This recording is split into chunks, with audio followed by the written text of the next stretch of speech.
Сәлем баршаңызға, сіздермен дәрігер Бағзат Сейітқазылы. Бүгін біз бүйрек ауруы және бүйректі өлтіретін 5 зат туралы сөйлесетін боламыз. Егер де сіз өзіңіздің бойыңызда бүйрегіңіз ауырып жүрген сияқты сезім болатын болса, немесе бел жағыңыз зәр қайта-қайта шығатын болса, туалетке қайта-қайта жүгіресіз, мысалға түнде ерте тұрып аласыз да түні бойы дәретке шыға беретін болсаңыз, мысалға, немесе үлкен кіші дәретке барған кезде, мысалға, зәріңіздің түсі қызарған болатын болса, онда бұл видео сіз үшін. Жалпы бүйректі өлтіретін заттар туралы сөйлесетін боламыз. Каналға тіркеліп, лайк басып, комментарий жазып кетіңіз. Ал мен бастаймын. Ең біріншісі бүйректі өлтіретін заттың бірі ол синтетический белоктар. Синтетический белок біз қай жақтан аламыз? Көбінесе синтетический белокты спортсмендер мынау өздерінің мышцаларын, бұлшық еттерін качать ету үшін спорт залға барып, үлкен темірлер көтереді ғой. Осының кезде неше түрлі белоктар, неше түрлі протеиндар ішіп жатады. Негізі бұл бір жағынан жақсы, бір жағынан жаман. Жақсы жағы, мышечный массаны өсіруге көмектеседі. Бірақтан, егер де ішіп жатқан белоктарының сертификациялары күмәнді болатын болса, алу жолдары және ол синтетикалық жолмен алынатын болса, және де оның ешқандай сертификаты жоқ, сондай сапасы төмен продукт болатын болса, ондай жағдайда бұндай продуктты ұзақ уақыт ішетін болсаңыздар, ол бүйрек ауруларына алып келуі мүмкін. Ең бірінші симптом мен айтып отқандай креатинин көтеріліп кетеді. Креатинин көтеріледі. Демек, бүйрекке зақым келіп жатыр деген сөзді білдіреді. Кейінгі зат, бүйректі қорытатын екінші зат бізде ол артығынан тұзды қабылдау. Жалпы тұз деген зат ол өзіне суды жинап алады.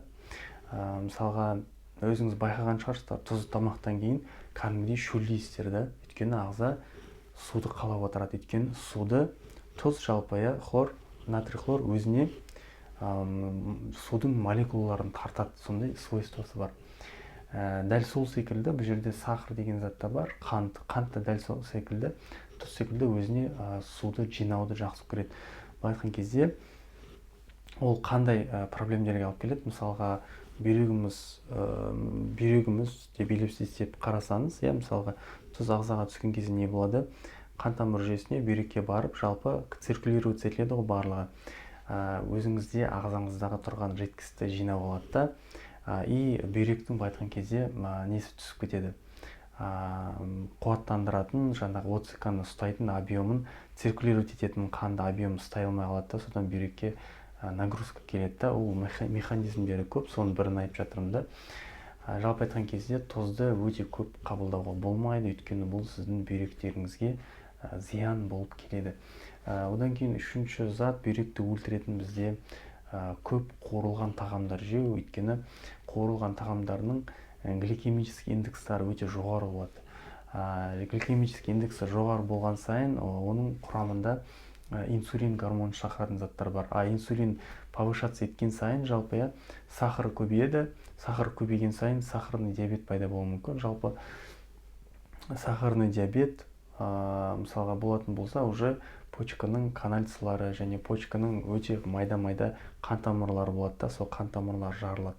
Сол қан тамыр жарылған кезде микрогематуриялар пайда болады, қан ұю процестері.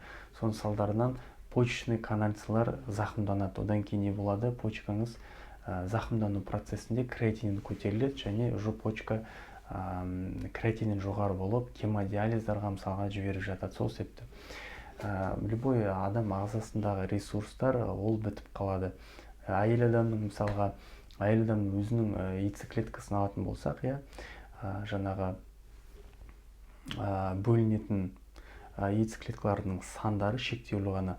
Ол подростық кезінен, мысалы подростковый период кезінен бастап бөлініп, бір 40-50 жасқа дейін бөлініп, тоқтап бітіп қалады. Одан кейін еш уақытта яйцеклетка басынан пайда болмайды. Дәл осы секілді, осы механизмді біздің костный тканьға келетін болсақ та, біздің басқа жақтарымызға келетін болсақ та, мысалға, мидың нейрондары, мысалға, 100 миллиард нейрон бар бізде.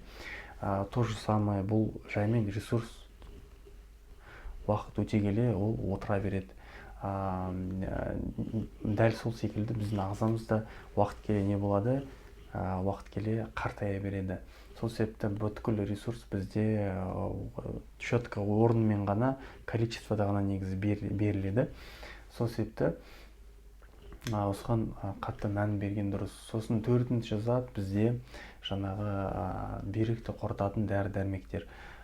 Қазіргі таңда адамдар дәрі-дәрмектердің қаншалықты түрде адам ағзасына зиян екенін білмейді. Любой дәріні алып жаңағындай инструкциясын оқып қарайтын болсаңыздар, инструкциясында миллиондаған побочный действиялар жазып тастайды. Мысалға, бүйрек жағынан осындай осложнение болуы мүмкін, жүрек жақтан осындай осложнение болуы мүмкін, бауырға осындай зияны бар, қан тамыр жүйесіне осындай деп кәдімгі открыто жазып қояды. Анафилактический шоктан мысалы қанша адамдар өледі жылына, прям есептейтін болсаңыздар таң қаласыздар. Негізі шок бұның барлығы. Сол себепті дәрі-дәрмек және жалпы бат деген заттар бар. Дәрі-дәрмек және баттар біздің бүйрегімізді құртуы мүмкін деген факт бар. Сол себепті дәрі-дәрмек және батқа қатты әуес болмаңыздар.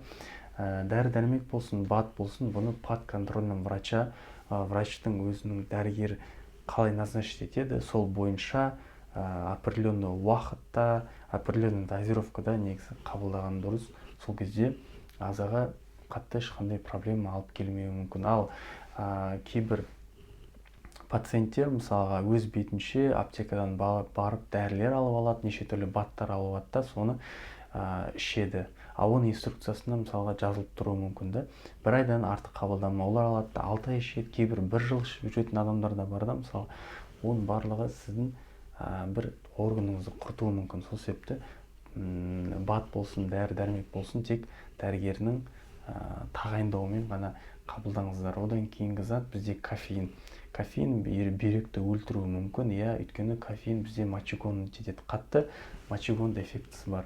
Ол почечный канальцаларды және почечный мембраналарды шашатуы мүмкін да.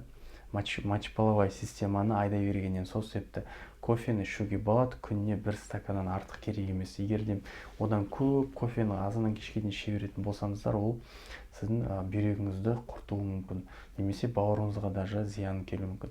Жалпы осындай қысқа ғана видео. Егер де сіздердің бүйректеріңізде мысалы проблемдер болатын болса, маған WhatsApp-қа консультацияға шықсаңыздар болады. Барлығын қалдырып кетемін описанияға.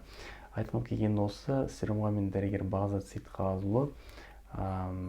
Келесі видеоларда көріскенше сау болыңыз.